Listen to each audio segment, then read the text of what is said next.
in all, beautiful day today. I think we're at the end of the summer now though, and a bit of mildew on the bike this morning. So to spend the first 5 minutes kind of after unlocking it and moving it out into position, wiping it down, because the seat was soaked, the panels were soaked. It's not been raining, so yeah, if you look at all the cars' windscreens here, there's lots of condensation mildew all over the place. So yeah, I think we are turning to that colder nights, bit of moisture in the air as we get a bit colder over the night. So yeah, winter is coming, as they say. Anyway, on to the video today. I think we need to really talk about perception, awareness, and all things wonderful like that. I mean, a lot of people, when they ride, if they're not used to riding frequently, what they usually find is they're quite cautious or hesitant a lot of the time, and they're erring on the side of safety. However, once you've been riding for a while, the confidence grows. I mean, it's the same with everything. You do something enough, you get better at it, right? The confidence grows, you get to a situation where you can start assessing the situation better. And by assessing the situation better, you put yourself in a position where you allow yourself to make those decisions that you want to make in terms of what do I do if this happens, what do I do if that happens, etc. So let's talk about that a little bit. So what's the whole point of riding a bike into work? I know a lot of people ride a bike for fun. They like to go out on the weekends and the evenings. Some people don't commute on their bike, and that's how they want to do it. That's how, you know, that they enjoy it like that. They prefer getting on the train, just relaxing, not having to do anything. But I really enjoy commuting into work, as well as riding my bikes outside of work as well, for social and pleasure. So it's a bit of a different ball game when you're commuting into London. The rules change a bit. I mean, I'm not saying the highway code has got a special section for commuting into London. Of course it doesn't. But if you commute into London, you know what I'm talking about. The rules do change when we're commuting into London. Now, they're unwritten rules, but your safety becomes precedent above everything else. And that includes above the law. But you can sometimes, I mean, because you enjoy riding, you're having fun. It's the same as riding outside of London. Sometimes you break a few rules, you break a law or two, but it's not excessive. And a lot of the times when we're commuting, we're actually doing it to keep ourselves safe and to stay out of trouble. But the main rule for filtering on a bike or commuting on a bike is progression. Yeah, if you look up filtering, that's basically progressing through traffic. That's what it means. So that's what we're doing. We're trying to progress through traffic. Now, whether that's considered weaving in and out, going in between cars, overtaking, undertaking, whatever you think that may be in your view. If you are, I've seen a bigger gap there, so I will take it. In your view, you can call it whatever you want, but it is filtering. And filtering is basically progressing through traffic, so that's what we're doing. I don't want to be in that guy's blind spot, so I use a little bit of acceleration just to get ahead so he can see me. I don't need to do it again because he knows where I am now. So let's have a look at what we're looking at all the time. I can see a big gap between the grey car and the bus. So hopefully this guy's going to leave enough room, which he doesn't. That closes off my option there. So my option now is to go through this way. And I will not be getting in front of the ZMX5, whatever you call it. Come on, man. Let's go. Ain't got a day. Get out of trouble. Then we slow back down to the speed limit. So progressing through traffic can mean a lot of things. Let's just clear it up first of all, because in my view, there is a way to filter. There is a legal way to filter. But in the unofficial way of filtering and commuting into London, it's everyone to themselves. You just ride your own ride. I don't want to be in a position where I'm trying to tell you this is how you should ride. It's not going to be like that. I'm showing you how I ride, and I'm pretty sure that you will ride differently. Other people that commute into London, let me know. I mean, if you're watching this video as well and you commute into London, let me know what things you do differently, or what things you do extra or you don't do. I'm always interested, because I think getting someone else's perspective is great. What I will say is, if you don't commute into London, and you're going to fill the channel comments with you're doing this, that's not right, that's not right, that's not in the highway code, etc. I know, but it's just the way it is. As I say, it's an unwritten rule. We do things a little bit differently when we commute into London, and I'm sure every other major city does the same as well. I'm going to go through here because we do have the option, and let's keep an eye on those traffic lights, and we are good. And we can pull away, out of trouble. Okay, so with that said and done, and that was a long old talk about what's right and wrong, we know, we're not going to discuss it anymore. This is quite an easy part of the commute. The speed limit is 40, I'm doing 40, not a problem there at all. We can see some traffic coming up. We're keeping an eye left and right just in case these lights change, and we're also looking out for emergency vehicles which run across the intersection as well. I'm always aware what's behind me. We've got a full transit van on the right, and I remember some smaller car on the left. Here, ACL, advisory cycle lane with dash lines. If we wanted to, we can go in there. We should not go in there, but we can. We discussed that many times. No point in going over that. But for me, there's no need, because the traffic is not heavy. Lifesaver right. We see the gap that we're going to be going for. We're not going for that gap anymore because the lights are changing. And as people start moving, it becomes progressively more dangerous. But now we are seeing that guy was not pushing up. This guy in the van is very, very close to that car, and his blind spot mirror is removed. So, and his mirror is very dirty, so I don't really want to be sitting in a position there where I'm going to be stuck there. So this is the area we're going to now. We are gradually moving forward. I can take this left-hand lane, but I see the traffic is starting to move ahead, so not much point in me doing that. We'll have a look at see what space we've got here. We'll hang back a little bit in case we do need to dart to the left, which we do, because that truck is quite wide. We could have gone back into that position there, but I see that massive gap between the full transit and the Fiesta. So this is the gap we're going to take. A lot of people at these lights will jump the red. So you see that has now gone red. 1, 2, 3, and then he stops. So you always got to watch out for that.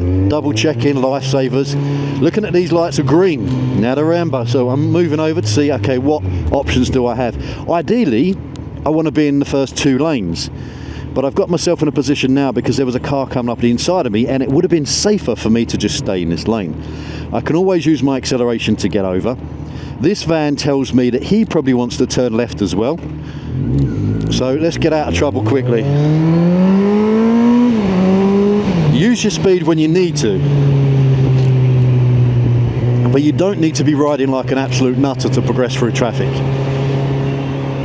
I was wrong about that van. That van actually went around the roundabout, so he didn't turn off here. But the way he was positioned, you could have read that as, oh, he wants to kind of get in front of the other cars.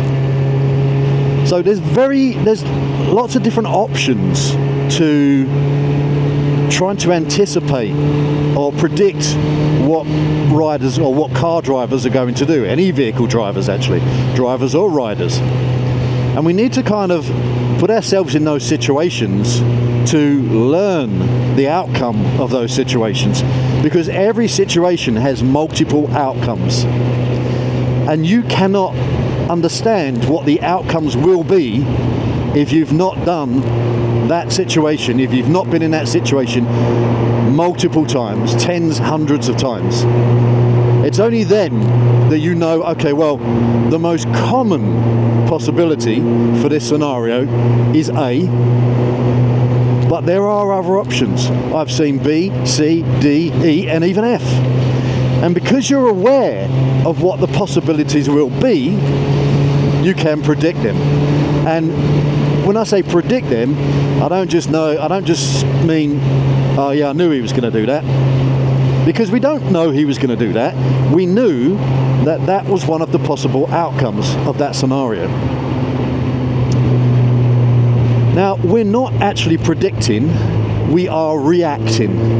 And because we have learnt the behaviour of other drivers and riders, we are then in a situation where that split-second reaction, we don't have to think about it. We don't have to think, oh shit, he's doing this, what do I do? What are my options? It becomes instinct. It becomes, a reactive behaviour. And that's what I'm trying to get to. A lot of the things that we do when we ride is a reaction.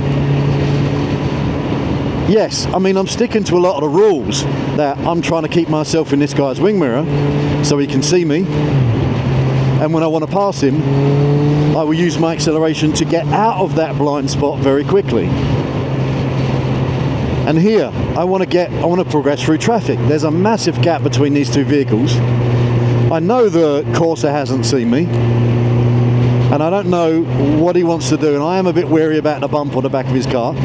You see that Transit coming over where indicating, but we are going fast enough that I don't need to filter really at the moment. Staying in the blind spot of the Transit. I think he's on the phone. No, he's smoking a cigarette or something. Yep, he did want to get over behind me, which I thought he might want to do. One of the outcomes of the scenario. If this guy had seen me and he was okay with me filtering, he would move over a little bit, but he's either not seen me or he's not okay. So what I need to do is a confident move. When I see the time is right, now, I will get myself in a position where I get through that gap, I progress through the traffic. Okay, this guy's just decided to indicate, it's fine. He saw me at the last minute. An indicator is an intention to move. A lot of car drivers use it in the wrong way. They put they're looking in the mirror, and they've got their fingers or their hand on the indicator lever, not indicating. And it's only when they actually want to start moving that they indicate. You need to be giving your indicator well ahead of the actual maneuver itself. You are showing your intentions of your maneuver. It is not I'm going now, it's I intend to go, or I intend to move over, I intend to turn left. That's what it should be, but it's used very wrong. And I do find a lot of people I can see, they're looking in their wing mirrors with their fingers, especially on, like, if they're in a slow or middle lane, they want to go over to the right. They're looking in the wing mirrors and they've got their hand on the stalk of the indicator, getting ready to turn it on. Just turn it on. Tell everyone that's what you're going to be doing. Give everyone enough notice. Because for a biker, that really helps out. There's no point in you indicating as you're moving. We don't know what you're going to be doing until you actually do it, or until you signal your intentions. So if a car drivers are watching this and you do find yourself with the hand on the stalk as you're looking in the mirror waiting to move over, just put the indicator on, please. It helps us. You might not see us, but we will see you. So moving on, many possible scenarios we're coming up to here. We know that there's a van on the left hand side. We know people will start braking for this turn because it is a tunnel turn, and if you see, the speed limit will change here. It's not changing here. Okay, the speed limit, ignore me, I don't know the road well enough. The speed limit stays the same, but it is quite a tight turn for a lot of cars, so they will slow down. No need to undertake or overtake or filter on the double whites. The law on double whites is you are not allowed to cross or straddle them, but you can still filter within the lane. As long as you don't straddle or cross the white lines, you are good. Now the traffic is very light today, So there's not a lot of filtering going on. So this is more about commuting. We're going to check lifesaver right. We're looking in the mirror. We are indicating our intentions. And then we will go once the solid white finishes. We'll progress up here a little bit, and then we've got a speed camera here, which I was going a little bit too fast for, to be honest. I thought it was 50, but the signs told me it was 40. So now I know it's 40. I can keep my speed down a little bit. Lovely view of the Docklands back there. Always nice to see on a clear day the view of London. We'll have another nice view of London as we come up as well. I'll point that out when we get there. I've got to learn the name of some of these buildings as well. Now, we need to be up here in the left-hand lane. So it looks like the lanes are moving progressively slower. I can't see much in front of this van, so what I'm going to do is I'm going to move up a little bit more. I'm going to check what these cars are doing. I'm going to indicate well in advance my intentions. I'll lifesaver left, look down here, I'll lifesaver left again, and then I'll make my move. Now I'm in the right lane. I'm going to go on the left here, even though we want to turn right, because I see that that lane ahead is all clear. Now, this particular set of traffic lights, it's very important not to go over this line for safety. You look at this side of the pavement and you look at that side. There's a very little gap on that side. So when people swing around here, they could possibly swing too right. There's gravel there, they could slip out on it. I'm going to indicate, show my intentions. I'm going to lifesaver right again. I'm going to get into this position. Here, you have a little bit more safety zone, because you've got these bigger areas in front of the lights. Lifesaver left, make sure there's no one coming, indicate my intentions, and now we are into the slowest part of the journey. This journey is always very slow. The push bikes are always going faster than the speed limit. And the speed limit is 20. I think the only time everyone does 20 here is when there's a speed camera or there is a police officer, but it has slowed the traffic right down. Now, Parks bus, we're checking twice, we've indicated to move over, and we've also got a bus on the other side, so we've got to give way to two areas. That bus is not going anywhere on the left hand side. Now here's the option, do I go in the middle? I'm hanging back a little bit. I'll show my intentions by positioning myself.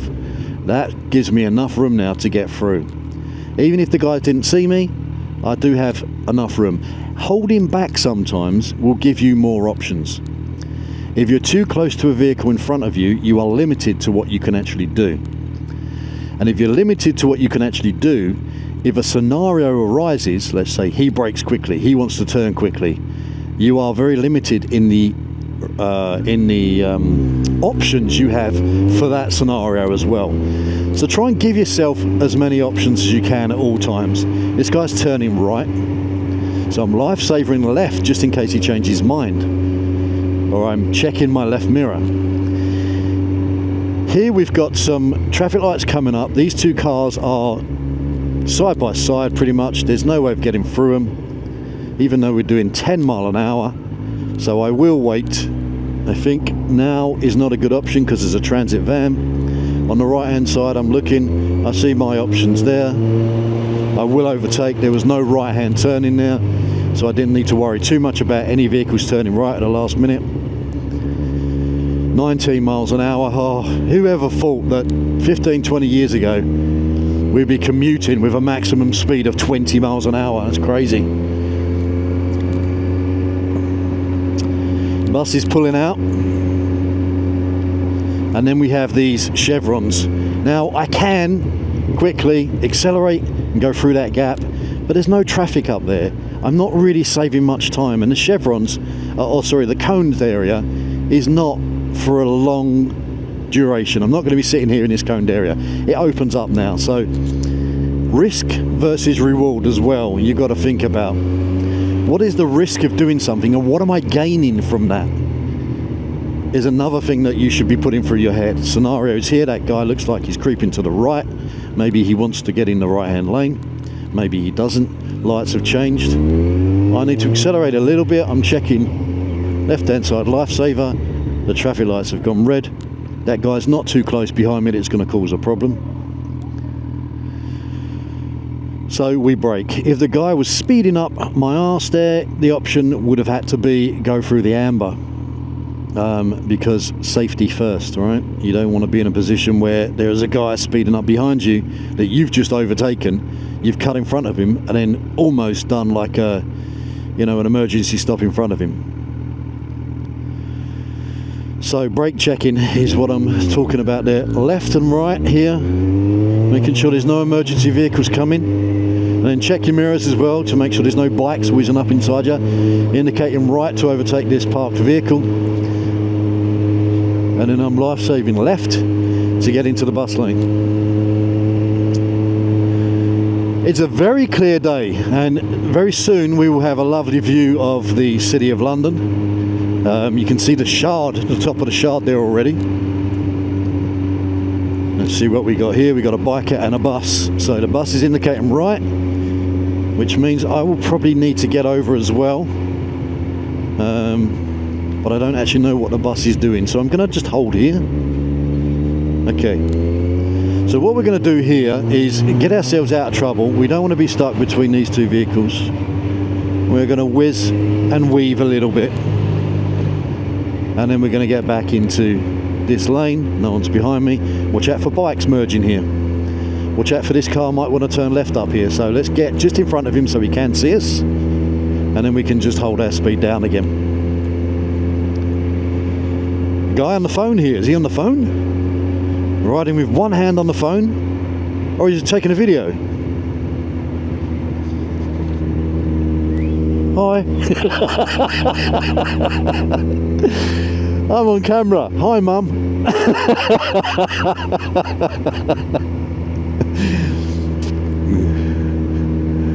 I hope he knew that was a wave and not a no-no. A finger wag would have been a no-no, wouldn't it? A wave is a hand. So, yeah, hopefully he knows that.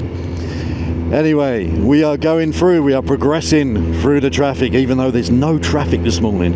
I'm absolutely amazed there is no traffic. It's a Thursday morning. It's a Thursday morning. I've left my phone at home. Oh, that's going to be an issue, isn't it? I've just realised I've left my phone on charge. Okay. Here, right. Do I need my phone? I probably don't. Lifesaver right, because that is for the bus lane, cycles, taxis, buses and motorbikes. We can go through that, and we can give way as and when needed. Emergency vehicle on the right hand side. He will be turning down that way, and I'm sure he'll be using the bus lane. Right hand side lifesaver, because we have this bike. I don't know. Okay, he's decided to go straight forward again. It's interesting that that fire brigade fire truck didn't use the bus lane, to be honest. Maybe he's turning right up here somewhere. What are we doing here, mate? Are we going to get back out the bus lane, or are you staying in it now? Looks like you are assessing your situation here. This is actually a legal move. I am overtaking the oh, where's he going then? I'm overtaking the leading vehicle on a zigzag. Not really, you shouldn't really be doing that, but the cars are all staggered and all over the place, so I give myself kind of an exception to the rule. That's kind of weird. That fire truck didn't seem to know where he was going. So I do need to move over here. I don't like being behind vans where I can't see, so I will move over here. I'm going to go through that red because that van was very close to me. And although he stopped, he would have had a bit less room if I'd stopped as well. Anyway, it wasn't red, it was amber. Sorry, I missed out we got a bit distracted there. We had the Gherkin, we had the NatWest building, a few other nice buildings there we could see. East London Mosque. This is Whitechapel.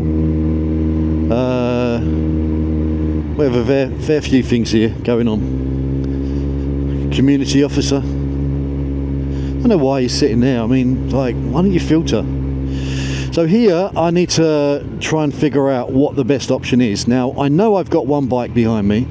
This is the best option here. Now I know I've got that community officer and no one there, so I'm looking, I see in the reflection there is a car. I'm not going to move that way. We go back. Look at the reflection of the shops. We see cyclists. We don't see any more vehicles, so we're going to make the move. Use whatever you can to your advantage.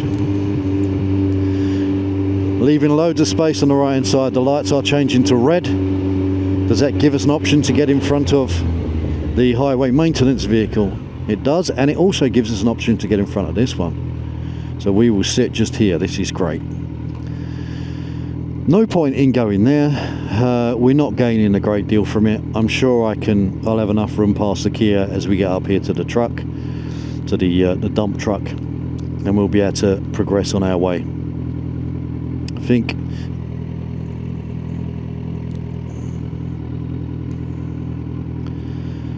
I think my 360 is had enough.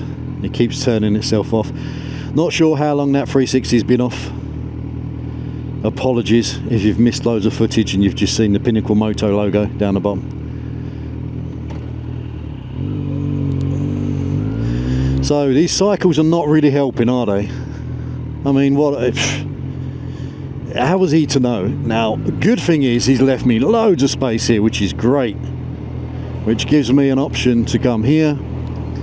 I will actually go through here. I'm going to fold one mirror in and I will go through here.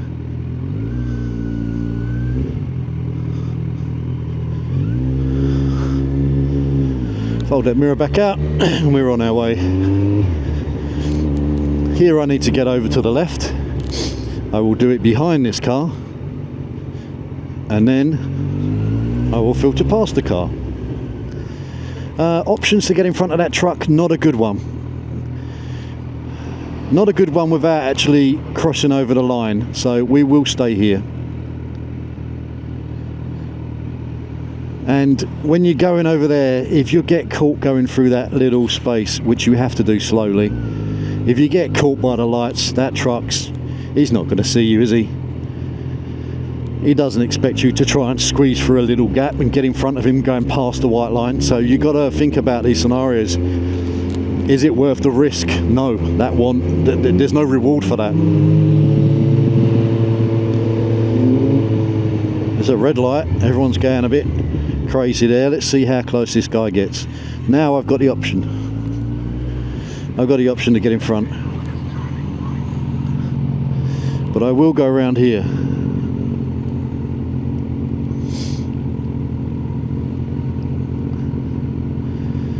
I think his indicator's out, it's flashing very quickly.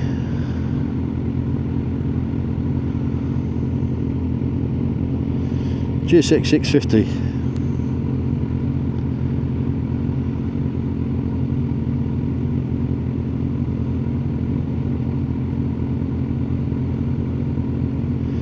I'm in a very awkward position here. Safety wise, I should have really stayed behind that truck, but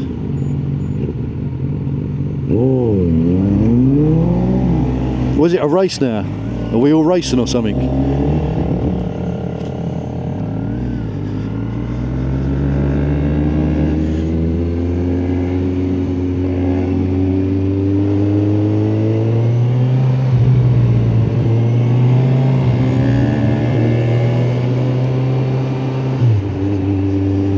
What the hell's going on there? I'm bewildered sometimes by the mentality of what goes through people's heads. I'm not saying it's wrong, I'm just saying I don't understand it. But then he progressed. Go on, you go that way, I'll go left.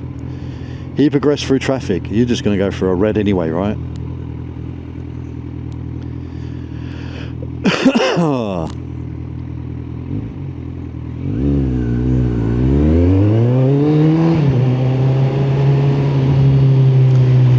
left, looking right. I think we're pretty much at the end of the filtering. Some lovely big buildings here. We haven't got much to do with this straight road now for us. We are going to go on the inside. We see a guy walking. I don't know why I'm giving way to you. Not something I want to be doing, and I'm going to check right here. I am in the cycle bay, I know, but it gives me a bit more visibility. So yeah, we'll call it there, guys. Thanks for watching. Ride safe and have fun.